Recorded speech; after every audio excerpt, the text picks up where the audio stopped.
여도선 목사입니다.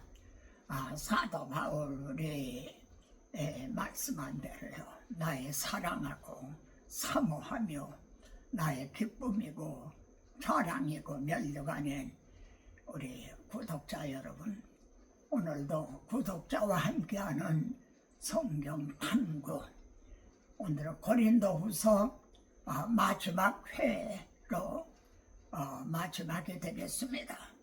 오늘 탐구할 고린도후서는 10장입니다. 고린도후서 10장.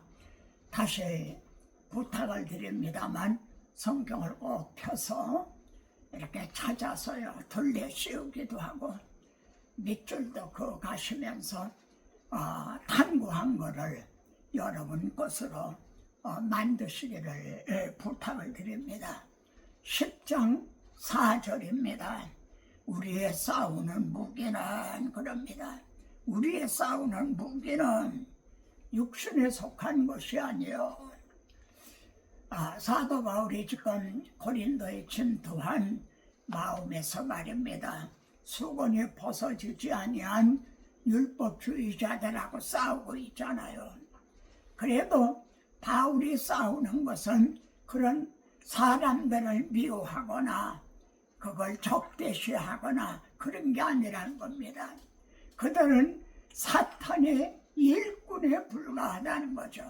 자신도 모르게 마귀에게 이용을 당하고 있다, 이런 뜻입니다. 그래서 우리의 싸우는 것은 그런 육신에 속한 사람과 싸우고 사람을 미워하고 그런 게 아니다. 그 배후에서 조종하는 사탄, 악의 영들에 대함이라, 이런 뜻입니다. 그러면은 악의 영들하고 싸우려면 육신의 무기, 미사일이라든가 원자폭탄 같은 그런 것으로 가능한 게 아니잖아요. 여러분, 노아 홍수 때 홍수로 말입니다. 뱀의 후손, 그들은 거기서 노아의 8식구 외에는 다 멸망을 당했어요. 그렇지만 사탄은 홍수로 멸망을 당하지 않았다는 겁니다. 그래서 악의 영들과 싸우는 이 무기도 육신에 속한 게 아니다. 오직 어떤 견고한 진도 무너뜨리는 하나님의 능력이다. 이 점을 이 10장 4절을요, 현대인의 성경에서는 나는 인간의 손으로 만든 무기가 아닌 하나님의 강력한 무기를 사용하여 악마의 요새를 무너뜨리려고 합니다. 여기 개종에는 견고한 진이라고 한 것을 말이죠. 현대인의 성경에는 요새, 악마의 요새라고 이렇게 말합니다. 그러면 오늘 탐구할 주제는 두 가지라고 할 수 있어요. 하나는 오늘의 우리들의 견고한 주는 무엇인가? 오늘의 견고한 주는 뭡니까? 오늘의 요새, 사탄의 요새는 뭔가? 두 번째는요, 그런 그 요새를 무너뜨리는 무기는 뭔가? 두 가지입니다. 다시 한번요. 오늘의 견고한 진, 요새는 무엇인가? 그리고 그 견고한 요새를 무너뜨릴 수 있는 무기는 무엇인가? 여러분이 한번 대답해 보십시오. 만일 이 두 가지 오늘 탐구할 주제, 이에 대해서 확고하지 못하면 그 사람은 아직 싸울 준비도 되지 않은 겁니다. 요새가 뭔지, 무너뜨려야 될 요새가 뭔지, 또 그 무너뜨릴 무기가 뭔지 모른다면 그 사람도 하나님의 전신갑주를 입은 십자가 군병이라고 이렇게 말할 수가 있겠습니까? 오늘 본문 10장에 보면 말이죠. 어떤 견고한 인도 무너뜨린다는 말이 4번이나 나옵니다. 무너뜨린다. 예? 하나님 하는 것을 대적하여 높아진 것을 무너뜨리고, 주께서 주신 권세는 너희를 무너뜨리려고 하신 것이 아니요, 네 무너뜨린다는 말이 3번이나 나와요. 그런데 다시 한번 보시면요, 무너뜨리는 것만이 목적이 아니라 세우려 하신 것이라 하는 말도 또 2번이나 나옵니다. 무너뜨리고 세우는 것, 이게 뭐죠? 이게 하나님의 나라 건설인 겁니다. 여러분, 에레미야 1장을 보세요. 에레미야 선지자에게 주신 것도요, 하나는 무너뜨리고 그리고 다시 세우는 권세, 이것이 또 우리들에게 주신 권세이기도 한 거예요. 사탄의 그 모든 요새를 무너뜨리고 하나님의 나라를 건설하는 것, 그러니까 무너뜨리는 것과 세우는 권세가 이제 주어졌다. 여러분, 불가능한 사명, 미션 임파서블, 불가능한 사명, 아마 이거 영화에도 나왔죠. 불가능한 사명이라는 말을 아시겠죠. 로마서 11장 13절에 보면은 사도 바울은요, 내가 이방인의 사도인 것을 나는 영광스럽게 생각한다, 이런 말씀을 합니다. 나는 이방인의 사도로 세움받은 거, 부름을 받고 세움받고 이런 사명을 나에게 주셨다, 이걸 나는 영광스럽게 생각한다. 그럼 질문입니다. 이방인의 사도로 세움받았다는 그 사명이 뭔가요?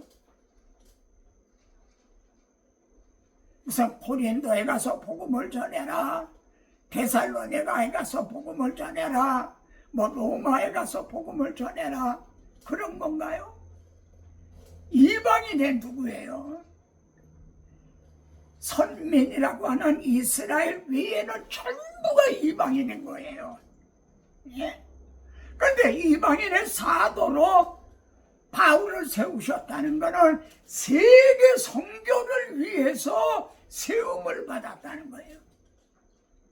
그런데 베드로는요, 할례자의 사도로 세움받았다는 거예요. 유대인을 위한 사도였다는 거죠, 베드로는요. 그런데 하나님께서는요, 우리 주님께서는 가말리엘 문 아래에서 율법에 대한 최고 그 학문을 다 배웠죠. 그리고 바리새인이고 또 아주 열정적인 사람, 뜨거운 사람이었죠.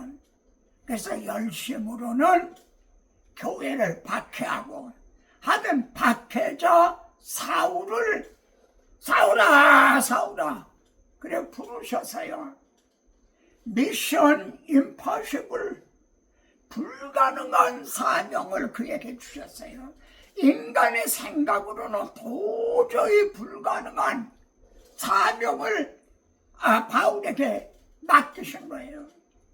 유대인의 그 견고한 신을 무너뜨리고 모든 이방인들에게도 구원의 문을 열어주는 세계 선교의 사명을 바울에게 맡겨준 겁니다.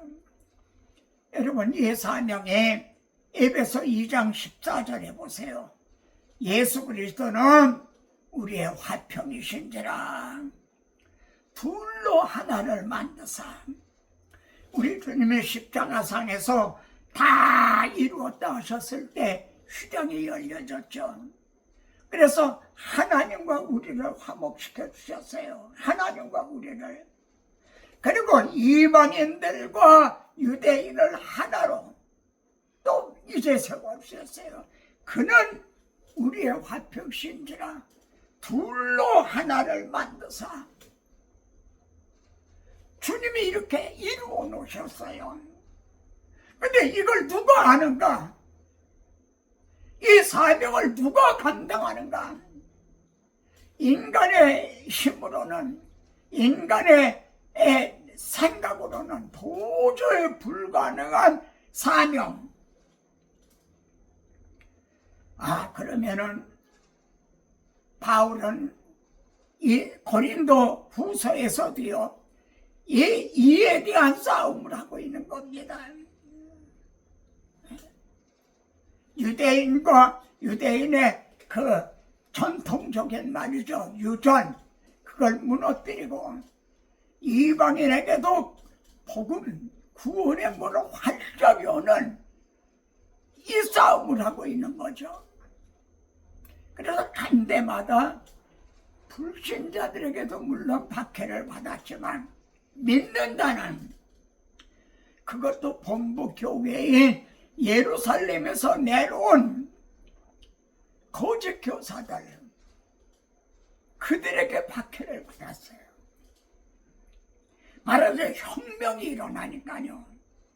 혁명이 일어나니까 이런 박해를 받았던 거예요. 그런 질문합니다.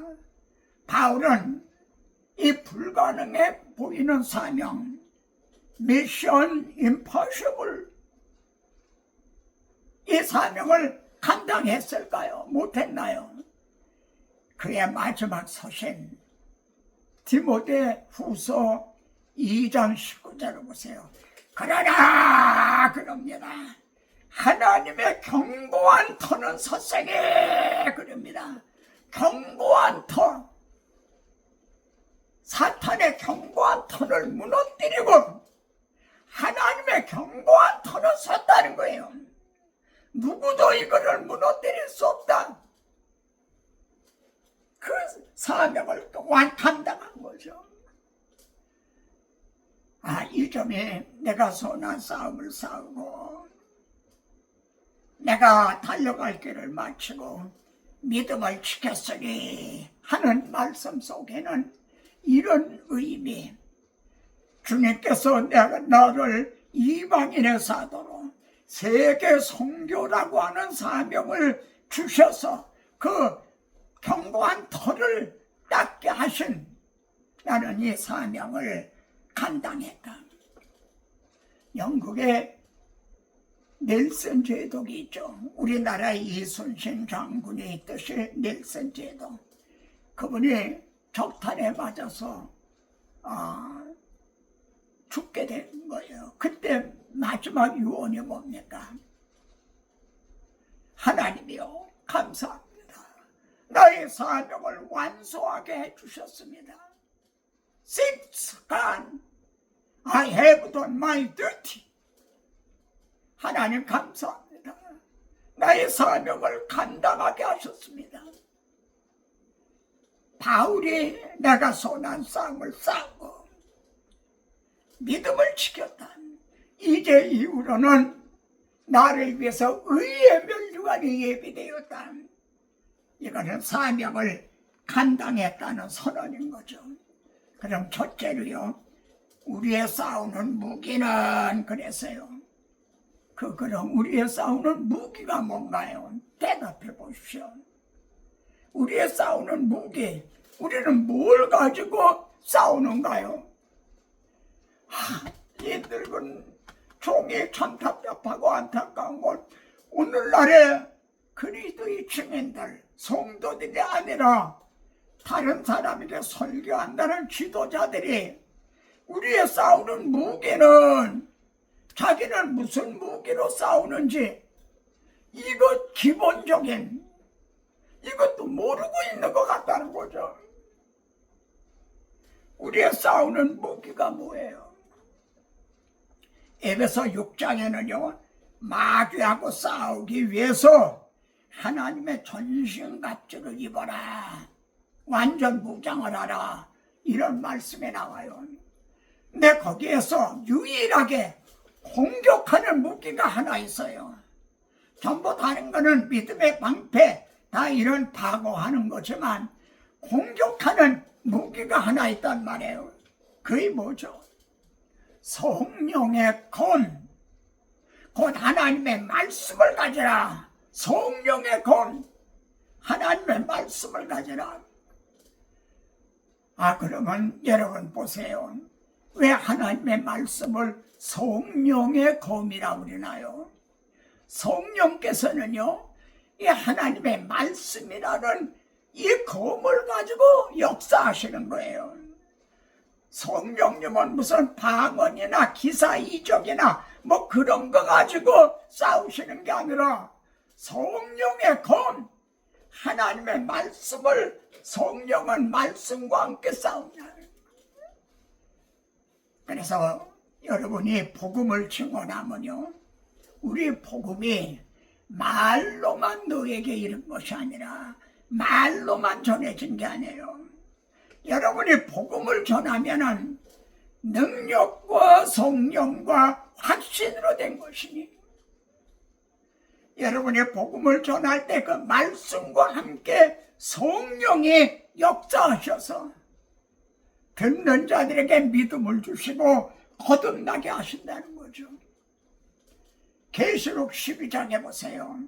우리 형제들이 이겼다, 이겼다, 그런 말이 나와요. 계시록 2장 3장에는 이기는 자는 7번이나 말씀하죠. 뭘 가지고 이기나? 무슨 무기로 이기는가? 근데 12장에서 이겼다, 그런 말씀 나와요. 뭘로요? 어떤 무기로요? 어린 양의 피로, 그럽니다. 어린 양의 피로, 십자가 복음으로 이겼다. 그림자인 출애굽도 바로를 뭘로 이겼나요? 6월절 어린 양의 피. 내가 그 피로 6월절 그 양의 피를 볼 때에 내가 너를 넘어서 가리라.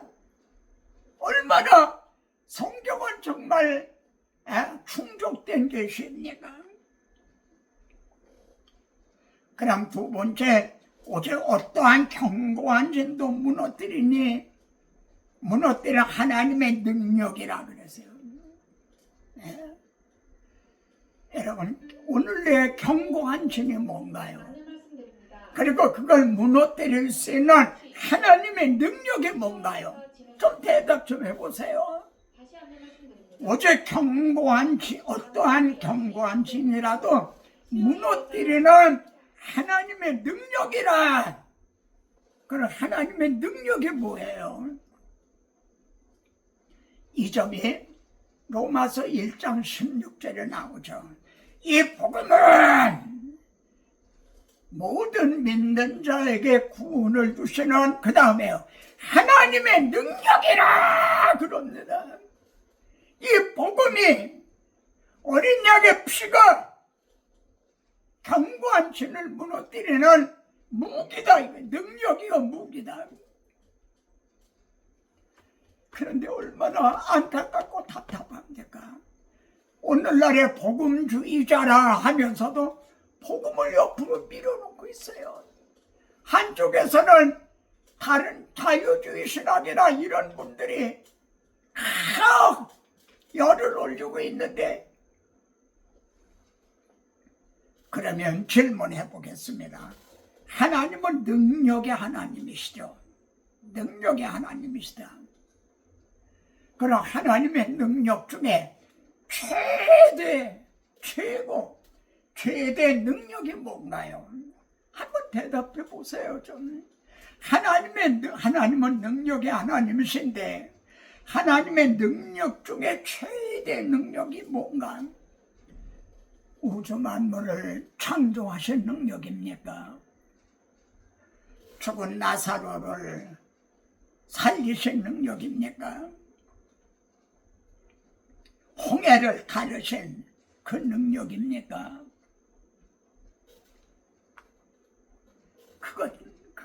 그것들은요, 하나님의 가라사대, 하나님의 이르시되 하는 말씀만으로 가능했어요. 그런데 무엇만은 불가능했죠. 말씀만으로는 불가능한 게 뭐죠? 전능하신 하나님이라. 근데 말씀만으로는 불가능한 거 있었어요. 허물과 죄로 죽은 우리들을 살리시는, 그거는 말씀만으로는 안 되지. 그래서 에베소 1장 19절을 꼭 찾아보세요. 1장 19절. 그의 힘의 위력으로, 하나님의 힘의 위력, 하나님의 힘, 위력, 능력으로 우리에게 베푸신, 우리에게 베풀어 주셨다. 이게 능력의 지극히 크신, 능력 중에도 지극히 크신, 이건 최상급을 말해요. 하나님의 능력 중에도 제일 큰 능력이 지극히 크신, 그게 뭐예요? 허물과 죄로 죽었던 우리를 살리실 거예요. 뭘로 살리셨어요? 복음의 능력으로, 어린 양의 피로 살리셨다는 거예요. 근데 제가 왜 이렇게 답답해하고 열을 올리나요? 오늘날은 이거를 옆으로 밀어놨다. 설교 들어보세요. 이 무기가 없어요. 그래도 실감하지 못할까봐 에베소 1장 20절에서는 그 능력이, 우리를 살리신 능력이 예수 그리스도를 죽음 가운데 살리신 능력과 같은 능력이었다는 거예요. 허물과 죄로 죽었던 우리를 살리신 능력과 예수 그리스도를 죽음 가운데 살리신 능력이 같은 능력이었다는 거예요. 예수님을 죽은 자 가운데 살리시기만 하셨습니까? 하늘에서 자기 오른편에 앉게 하셨다. 그 능력이 말입니다. 다시 살리시고 예수 그리스도를 높여서 하나님 우편에 앉아주셨다. 그런데 에베소 2장 6절에 보면요, 우리들도 허물과 죄로 죽었던 우리를 살리셔서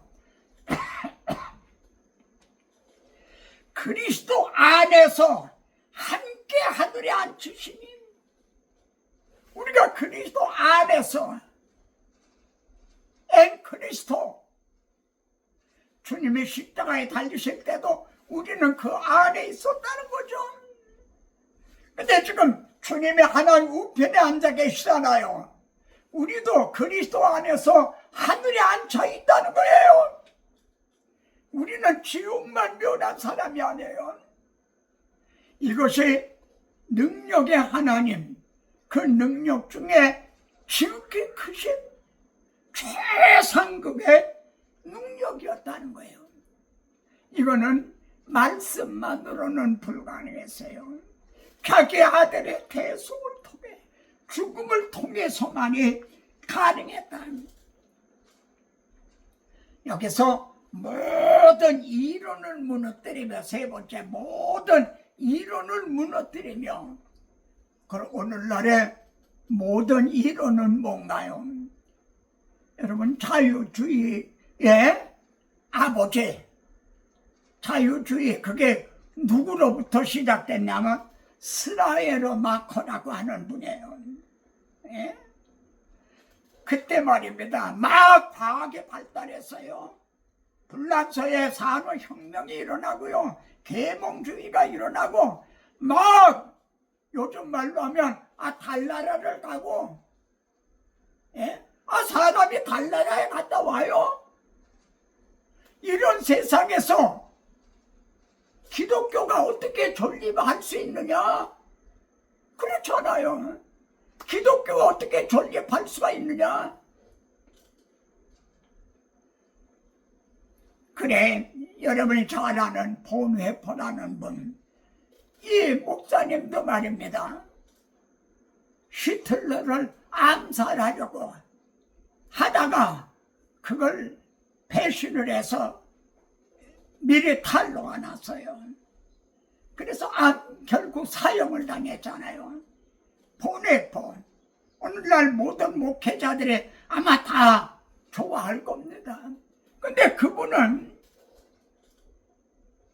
성인된 세계나, 오늘날의 성인된 세계라고 그래요. 그러니까 복음서를 기록할 때는 어린아이 때였다는 거예요. 아주 미개한 때였다는 거예요. 그래서 예수님이 처녀로 잉태를 했다. 예수님이 물 위로 걸었다. 오병이어로 5,000명을 먹였다. 이런 게 그들에게는 먹혀 들어갔다는 거예요. 말하자면 어린아이들에게 동화 얘기를 해주듯이 그랬다는 거예요. 아, 이젠 성인이 됐지 않냐는 거예요. 그래, 그게 먹혀지느냐는 거예요. 그걸 전하면 믿어지느냐는 거예요. 그러니까 기독교가 변해야 된다는 거죠. 그건 신화였다는 거죠. 초대교회에 와야죠. 그런 델리치 같은 분, 종교다원주의를 주장하고 그랬죠. 존 획이라고 하는 분은 하나님은 많은 이름을 가진 하나님이라는 거예요. 여호와 하나님, 알라 하나님, 마호메트 하나님, 말하자면 무슨 석가모니 하나님, 예? 이런 식으로 많은 한 이름을 가진 하나님, 다른 종교에도 구원이 있다는 거예요. 불신자들이 그러는 게 아니에요. 기독교 안에서 평신도들이 그러는 게 아니에요. 목회자들이 다른 사람을 지도하는 사탄의 일꾼들이 그런 이론을 말하고 있다는 거예요. 요즘 가장 강력한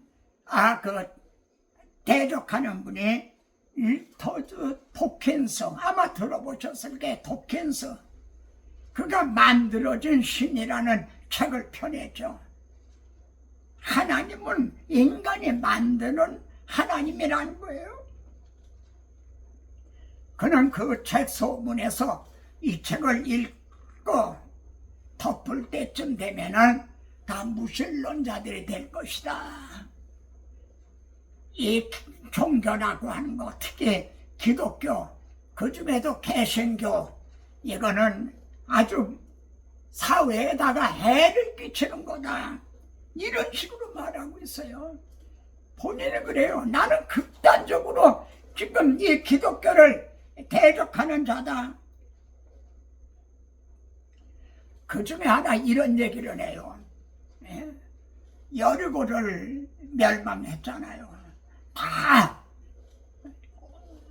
어른으로부터 어린아이까지 다 이게 죽이라, 이런 말씀이 거기 나와요. 이 말을 이스라엘 어린애들에게 물어봤다는 거예요. 그러니까 대부분이 여호수아가 잘했다 그러더라는 거예요. 근데 그걸 다른 종교 어린이들에게 물으면 뭐라고 대답해? 다 그거는 하고 나쁜 거다. 그런 거 아니에요. 그렇게 말할 거 아니에요. 이런 식으로 얘기를 해요. 이성, 인간의 이성으로 감성에다가 호소를 해요. 근데 이게 먹혀 들어간다는 거죠. 텔레비전요, 사이언스 과학 채널이 있어요. 거기에서 어떤 그 유명한 과학자가 이런 얘기를 하더라고요. 과학이 뭔가? 하나님이 만드신 것을 탐구하는 것이다. 여러분, 과학자가 해와 달과 별들을 만들었나요? 그걸 탐구하는 거죠. 이게 천문학자인 거죠. 과학자들이 물을 만들었나요? 물 한 방울 만들었나요? 여러분, 지구에는 3분의 2가 물로 덮여 있는 3분의 2가. 그러면 그 진화론자들이 말하는 빅뱅에 의해서 막 폭발이 일어나서 먼지들이 모여서 지구들이 되고 별이 되고 그랬다. 그러면 이 지구의 3분의 2를 덮이는 물은 어디서 난 건가요? 이 물은 어디서 난 거예요? 대답할 길이 없어요.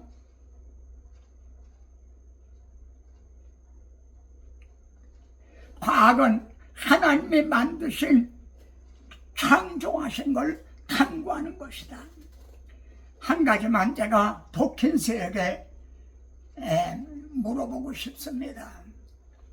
나라에는 법원이 있죠.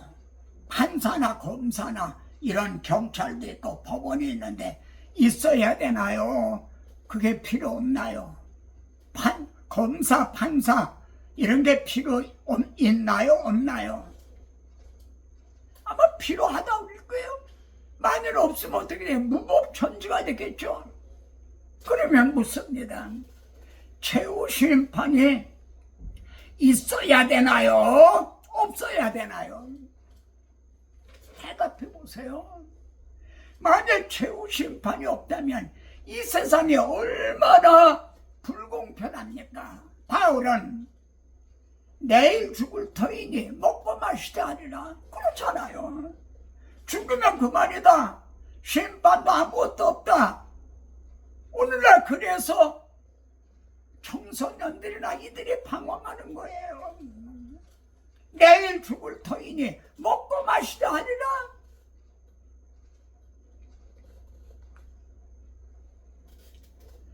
여러분, 네 번째로 하나님 아는 것을 대적하여 높아진 것을 무너뜨린다. 하나님 아는 것을 대적하여. 저는 이 말씀은 유대인들 마음에서 수건이 벗어지지 아니한 자들을 염두에 두고 한 말씀으로 여겨져요. 하나님 아는 것을 대적을 한다는 거죠. 물론 불신자들도 그래요. 근데 지금 유대주의자들이 마음의 수건이 벗어지지 아니한 자들이 그러잖아요. 이 점을 호세아서에는요, 내 백성이 지식이 없어 망하는도다. 하나님을 몰라서 하나님 아는 것을 대적하기 때문에 망하는도다. 지금 마음에서 수건이 벗어지지 아니한 자리 그 주장하는 제일 그 핵심이 뭔가요?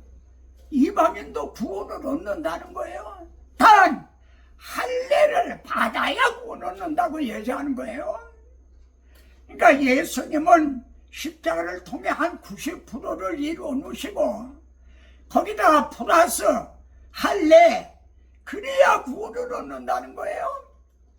그러면 어떻게 돼요? 이게 다른 복음이 되는 거죠. 여러분, 구약 성경을 보세요. 하나님께서는요, 내가 단을 쌓고 번제와 화목제를 드려라. 그럼 번제와 화목제가 누구에 대한 그림자인가요?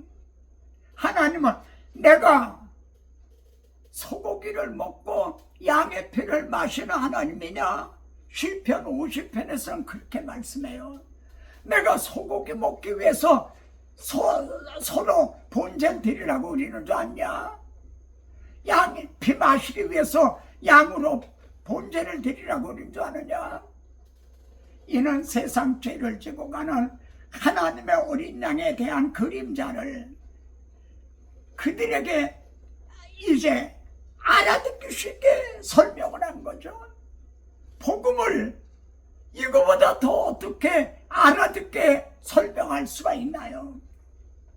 그런데 제단을 쌓고 번제와 화목제를 드릴 때는 다듬은 돌로 쌓지 말아라. 웅툴붕툴한 자연석으로 쌓으라는 거예요. 그러니까 여러분, 우리는 다듬어야, 적으로 다듬어 네모 반듯하게서 착착 쌓아야 보기도 좋고 또 하나님 앞에 정성도 다 아는 것 같잖아요. 근데 아니다. 만일 정을 대면은 그건 부정하게 됩니다. 출애굽기 20장에서 말씀을 했어요. 누구에게요? 모세에게 말씀했어요. 근데 모세는 신명기가 모세가 죽기 전에 행한 유언이거든요. 신명기 27장 5절 6절에 보세요. 죽기 전에 너희가 가나안에 들어가서 하나님 앞에 제단을 쌓고 번제와 화목제를 드릴 때는 다듬은 돌로 쌓지 말라. 정으로 쪼면 부정하게 함이니라. 하나님이 말씀한 걸 그대로 전해줘요. 여호수아가 가나안 땅에 들어갔어요. 그래서 제단을 쌓고 그리고 번제와 화목제를 드릴 때 모세의 말과 모세의 책에 기록된 대로 다듬지 아니한 돌로 그대로 했다는 거죠. 그런데 구약성은 이렇게 분명히 말씀하고 있는 게 마음에서 수건이 벗어지지 않은 그들은 할례를 행해야 된다는 거죠. 절기를 내야 된다는 거죠. 그것을 쪼아야 된다는 거죠. 십자가 복음에다가 뭔가 첨부해야 구원을 얻는다는 거죠. 그러니까 바울이 펄펄 뛴 거죠. 그러면은 마지막 말입니다. 그럼 해답이 뭔가요? 우리는 어떻게 해야 되나요?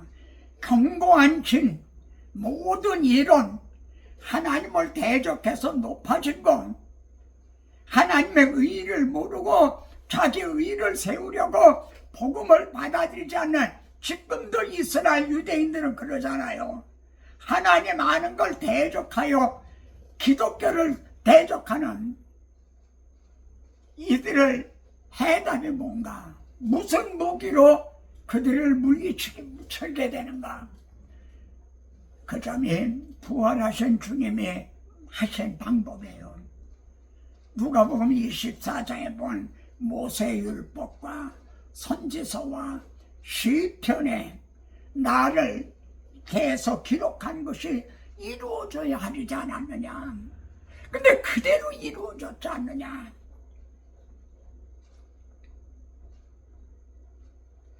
바울이 사도행전 17장에 보면 말이죠. 데살로니가에 갔어요. 그래서 3주 동안 성경을 가지고 그들에게 성경을 설명을 했어요. 그리스도가, 구약의 그리스도 메시아가 이런 고난을 받고 그가 찔림은 우리의 허물을 인하며 그가 내 수족을 찔렀나이다. 이런 말씀이 시편에도 있고 이사야에서도 있지 않느냐. 그리스도가 메시아가 이런 해를 받고 죽은 자 가운데서 내 영혼을 음부에 버리지 아니하고 주의 거룩한 자로 썩음을 당하지 않게 하리라. 시편 16편에 기록된 걸 봐라. 이렇게 되어 있지 않느냐. 그런데 아예 모든 것이 예수님에게서 그대로 이루어졌다. 개정에는 증언으로 되어 있어요. 근데 개역에는 증명을 했다. 새 언약에도 증명으로 되어 있어요. 현대인의 성경에도 증명으로 되어 있어요. 근데 왜 개정만은 증언이라고 말하고 있나요? 여러분, 증언은 마투레오라는 말이에요. 근데 증명은 파라티테면요, 두 장면을 나란히 놓다, 이런 뜻이에요. 두 장면을 나란히 놓다. 파라티테미. 구약성경에서 하나님의 언약하시고 예언하시고 모형으로 그림자로 예표 등으로 보여준 걸 예수님하고 나란히 놨더니 딱 들어맞는다는 거예요. 그러니까 내가 너에게 말하는 이 예수가 바로 하나님께서 아브라함과 다윗에게 언약하신 그리스도시다. 파라티템이 증명을 했다는 거죠. 이것밖에 없어요. 이게 구속사예요.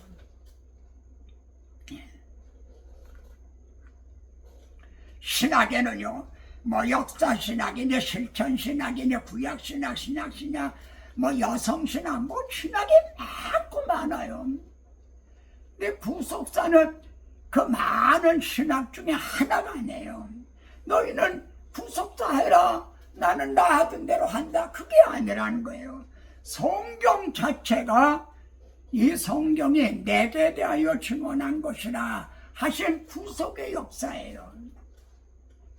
죄가 들어오자 하나님께서 내가 여자의 우선으로 네 머리를 상하게 하고 인류를 구원해 주시겠다, 원복음을 주셨잖아요. 그리고 성경 마지막에 가서 이루었더라, 나는 알파와 오메가요 처음과 마지막이라, 창세기에서 시작한 것을 마지막 계시록에서 이루었다. 이제 우리에게는요, 성경은 약속의 책이에요. 구약, 신약. 근데 모든 약속을 다 이루셨어요. 단 한 가지, 내가 너희를 영접하러 오리라 하신 재림의 약속이에요. 지금까지 모든 약속을 이루어 주신 하나님은 하나 남은 약속도 이루어 주실 것, 하나님이 거짓말하실 수 없는 두 가지 사실, 약속을 하고 맹세로 보증을 해 주셨어요. 근데 만약 이걸 지켜주시지 않는다면 하나님의 거짓말 하는 하나님이 되시는 거죠. 이럴 수는 없다는 거죠. 바울의 마지막 말은 뭡니까? 미쁘다, 이 말이야. 이건 믿을 만한 진실한 말씀이다. 바로 오늘날 견고한 신들이 많아요. 이걸 무너뜨릴 수 있는 것은 오직 복음, 하나님이 창세기에서 시작하여 계시록에 완성한 이 구속사적인 성경의 통일성, 일관성, 전진성이 뭔가? 여자의 우선이 아브라함과 다윗의 자손으로 예수 그리스도로 오셨다, 전제를 한 거죠. 그리고 그분이 우리를 영접하러 오신다. 이 길 외에 없어요. 만일 다른 무기가 있다면 제게도 알려주세요. 저도 그 무기로 싸울게요. 사도행전에 보면은 바울이 내가 말씀에 붙잡혀, 두 번째 성령에 이끌려 내가 예루살렘으로 올라간다. 이 무익한 종들요, 이 구속사라고 하는 말씀에 붙잡혀서 오늘날까지 아마 저를 아는 분들은 말할 거예요. 곁길로 빠지지 않고 변함없이 오직 이게 하나님께를 책으로서 국내외 보냄을 받아서 세미나로, 강의로 오늘날까지 오직 이 한계를 간 거예요. 나는 오늘 우리 동력자들이 다 이 무기로 오늘의 견고한 신을 깨뜨리자, 그리고 성도들을 세워주자. 하나님 앞에 굳건한 반석이시니 그 위에 내가 서리라, 세워주자. 내 인생 여정 끝내요. 강 건너 언덕 이를 때 하늘 문양에 말하리, 예수 인도하셨네. 매일 발걸음마다 예수 인도하셨네. 나의 무거운 죄짐을 모두 벗고 하는 말. 예수 인도하셨네. 내 밟은 발걸음마다 주 예수 은혜이시라. 성의의 개가 부르며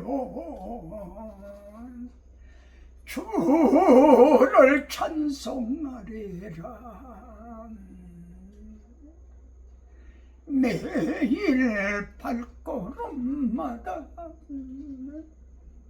예수 인도하셨네.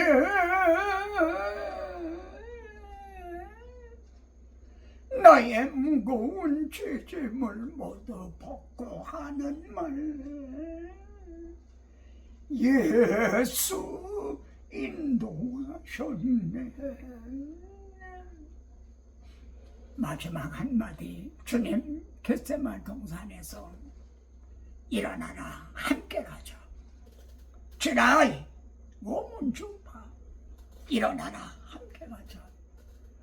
사랑하는 구독자 여러분, 그리고 동역자 여러분, 일어나십시다. 그리고 함께 가십시다. 다음 시간에 또 뵙겠습니다.